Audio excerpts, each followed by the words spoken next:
IPhone ഉപയോഗിക്കുന്നവർ നേരിടുന്ന വലിയൊരു പ്രശ്നമാണ് സ്റ്റോറേജ് ഫുള്ളാവുക എന്നുള്ളത്. ഐക്ലൗഡ് സ്റ്റോറേജ് ആയാലും അതല്ലെങ്കിൽ നമ്മുടെ ഫോണിൻ്റെ സ്റ്റോറേജ് ആയാലും വളരെ പെട്ടെന്ന് ഫുള്ളാവുക എന്നുള്ളത് വലിയൊരു പ്രശ്നമാണ്. പ്രത്യേകിച്ചും കുറഞ്ഞ ഇൻ്റർണൽ സ്റ്റോറേജോട് കൂടിയ ഫോണുകൾ ഉപയോഗിക്കുന്നവർക്ക്. അപ്പോൾ അത്തരത്തിലുള്ളവർക്ക് വലിയൊരു പ്രശ്ന പരിഹാരവുമായിട്ടാണ് ഇന്ന് ഞാൻ എത്തിയിരിക്കുന്നത്. കുറഞ്ഞതായിക്കോട്ടെ അല്ലെങ്കിൽ വലിയ ഇൻ്റർണൽ സ്റ്റോറേജ് ഉള്ള 1 TBയുടെതൊക്കെ ആയിക്കോട്ടെ, ആർക്കാണെങ്കിലും അൺലിമിറ്റഡ് ആയിട്ട് നമുക്ക് യാതൊരുവിധ സ്റ്റോറേജും നഷ്ടപ്പെടാതെ, നിങ്ങളുടെ ഐക്ലൗഡിൻ്റെതായാലോ അല്ലെങ്കിൽ നിങ്ങളുടെ ഫോണിൻ്റെതായ സ്റ്റോറേജ് ഒന്നും നഷ്ടപ്പെടാതെ തന്നെ നമുക്ക് ആവശ്യമായ ഫോട്ടോകളും വീഡിയോകളും സ്റ്റോർ ചെയ്ത് വെക്കുന്ന നമ്മുടെ ഐഫോണിൽ തന്നെ ഒളിഞ്ഞു കിടക്കുന്ന ഒരു കിടിലൻ ട്രിക്കാണ് ഇന്ന് നിങ്ങളുടെ മുന്നിൽ പരിചയപ്പെടുത്തുന്നത്. അപ്പോൾ ഇങ്ങനെയുള്ള യൂസ്ഫുൾ ആയിട്ടുള്ള വീഡിയോകൾ ലഭിക്കുന്നതിന് വേണ്ടി ഇപ്പോൾ തന്നെ ചാനൽ സബ്സ്ക്രൈബ് ചെയ്ത് കൂടെ കാണുന്ന ബെല്ലൈക്കണിൽ ക്ലിക്ക് ചെയ്തുകൊണ്ട് നോട്ടിഫിക്കേഷനും എനേബിൾ ചെയ്ത് വെക്കുക. ഇതുവരെ ഇങ്ങനെ ഒരു കാര്യം അറിയില്ലല്ലോ ബ്രോ, പറഞ്ഞു തന്നതിന് താങ്ക്സ് എന്ന് പറയാൻ ആഗ്രഹിക്കുന്നു. വീഡിയോക്ക് താഴെ കമൻറ്റായി രേഖപ്പെടുത്തുക.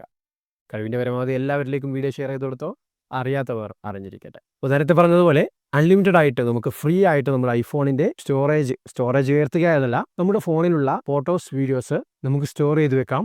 അതും ആപ്പിളിൻ്റെ സ്വന്തം സെർവറിൽ. നേരത്തെ പറഞ്ഞതുപോലെ നമ്മുടെ ഐക്ലൗഡിൻ്റെയോ ഫോണിൻ്റെയോ യാതൊരുവിധ സ്റ്റോറേജും നഷ്ടപ്പെടാതെ നമുക്കിത് ചെയ്യാൻ സാധിക്കുന്ന കിടിലൻ ട്രിക്കാണ്.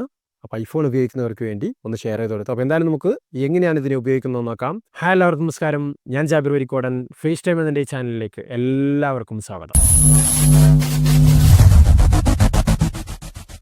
അപ്പോൾ ഇതിനു വേണ്ടി നമ്മുടെ ഫോണിൽ തന്നെ സിമ്പിളായിട്ടുള്ളൊരു ട്രിക്കാണ് നമ്മൾ ഉപയോഗിക്കുന്നത്.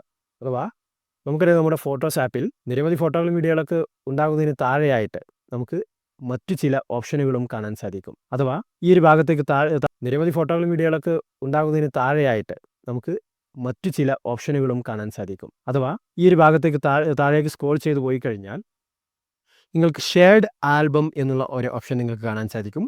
അത് ഓപ്പൺ ചെയ്യുക. അത് ഓപ്പൺ ചെയ്ത് കഴിഞ്ഞാൽ നിങ്ങൾക്കിവിടെ പുതിയതായിട്ട് ഇതുവരെ അങ്ങനെ ഒരു സെറ്റപ്പ് നിങ്ങൾ ചെയ്തിട്ടില്ല എങ്കിൽ ക്രിയേറ്റ് എന്നുള്ള ഓപ്ഷൻ നിങ്ങൾക്ക് കാണാൻ സാധിക്കും. അവിടെ നിങ്ങൾക്ക് പുതിയൊരു ആൽബം ക്രിയേറ്റ് ചെയ്യാൻ സാധിക്കും. ആൽബം ക്രിയേറ്റ് ചെയ്തുകൊണ്ട് നിങ്ങൾക്ക് ഇതിലേക്ക് ആവശ്യമായ ഫോട്ടോകളും വീഡിയോകളും ആഡ് ചെയ്യാം. ഒരു തവണ ഒരു ഫോൾഡർ ഇതേ രീതിയിൽ ക്രിയേറ്റ് ചെയ്ത് കഴിഞ്ഞാൽ നിങ്ങൾക്ക് 5000-ഓളം ഫോട്ടോകളോ വീഡിയോകളായിട്ട് നിങ്ങൾക്ക് ഇതിലേക്ക് സേവ് ചെയ്യാം. അങ്ങനെ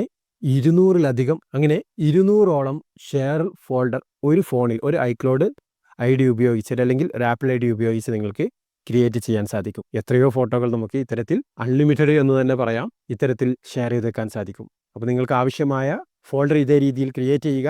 ശേഷം നിങ്ങൾക്ക് ആവശ്യമായ ഫോട്ടോകൾ ഏതാണോ അല്ലെങ്കിൽ വീഡിയോകൾ ഏതാണോ അത് ഇതേ രീതിയിൽ സെലക്ട് ചെയ്യുക. നിങ്ങൾക്ക് എത്ര വേണമെങ്കിലും സെലക്ട് ചെയ്യാം. നേരത്തെ പറഞ്ഞതുപോലെ 5000-ഓളം ഫയലുകൾ നിങ്ങൾക്ക് ഒരു ഫോൾഡറിൽ ആഡ് ചെയ്യാൻ സാധിക്കും. അത്ര വേണമെങ്കിൽ അത്രയും സെലക്ട് ചെയ്യാം. സെലക്ട് ചെയ്തതിന് ശേഷം നിങ്ങൾ സെലക്ട് ചെയ്ത ഫോട്ടോകൾ ഫുള്ളായിട്ട് കാണണമെങ്കിൽ ഷോ സെലക്റ്റഡ് എന്നുള്ള ഈ ഭാഗം സെലക്ട് ചെയ്തുകൊണ്ട് ഫുള്ളായിട്ട് വ്യൂ ചെയ്യാം. അതല്ല, ഡയറക്റ്റ് സെലക്ട് ചെയ്ത് നിങ്ങൾ കൺഫേം ആണെങ്കിൽ മുകളിൽ കാണുന്ന ആഡ് എന്നുള്ള ഭാഗം സെലക്ട് ചെയ്ത് കഴിഞ്ഞാൽ നിങ്ങൾ എത്രയാണോ സെലക്ട് ചെയ്തിരിക്കുന്നത് ആ ഒരു ഫോട്ടോകൾ വീഡിയോകൾ എത്രയുണ്ട് എന്നുള്ളത് ഇവിടെ നിങ്ങൾക്ക് കാണാൻ സാധിക്കും. ശേഷം മുകളിൽ കാണുന്ന പോസ്റ്റ് എന്നുള്ള ഭാഗം നൽകിക്കഴിഞ്ഞാൽ ആ ഒരു ഷെയർഡ് ആൽബത്തിലേക്ക് ഇത് പോസ്റ്റ് ആവുന്നതായിരിക്കും. ഇത്തരത്തിൽ എത്ര ഫോട്ടോകളും വീഡിയോകളും വേണമെങ്കിൽ നിങ്ങൾക്കിതിലേക്ക് ഷെയർ ചെയ്ത് വെക്കാം. പക്ഷേ ഒരു പോരായ്മയുണ്ട്. എത്രയും ഫ്രീ ആയിട്ട് നമുക്ക് ലഭിക്കുമ്പോൾ പോരായ്മകൾ എന്തായാലും ഉണ്ടാവും. ആ ഒരു പോരായ്മ എന്ന് പറയുന്നത് നമുക്കിതിൽ അപ്ലോഡ് ചെയ്യുന്ന വീഡിയോകളുടെ ക്വാളിറ്റി 720 പിക്സലിലേക്കായി ചുരുങ്ങുന്നതായിരിക്കും. ആ ഒരു പോരായ്മ മാറ്റിക്കഴിഞ്ഞാൽ ബാക്കി എല്ലാം കൊണ്ടും ഓക്കെയാണ്. അപ്പോൾ അങ്ങനെ പിക്സൽ കുറഞ്ഞാൽ കുഴപ്പമില്ല എന്നുള്ളവർക്ക് തീർച്ചയായും അൺലിമിറ്റഡ് ആയിട്ട് സ്റ്റോർ ചെയ്യാൻ സാധിക്കുന്ന ഒരു കിടിലൻ ട്രിക്കാണിത്. പത്രക്കാർക്ക് വേണ്ടി, പ്രത്യേകിച്ചും ഐഫോൺ ഉപയോഗിക്കുന്നവരിലേക്ക് ഈ വീഡിയോ ഷെയർ ചെയ്ത് കൊടുക്കുക. അപ്പോൾ എന്തായാലും പുതിയൊരു ടോപ്പിക്കായിട്ട് നമുക്ക് വീണ്ടും കണ്ടുമുട്ടാം. അതൊരിക്കലും ചാനൽ സബ്സ്ക്രൈബ് ചെയ്ത് കാത്തിരിക്കുക.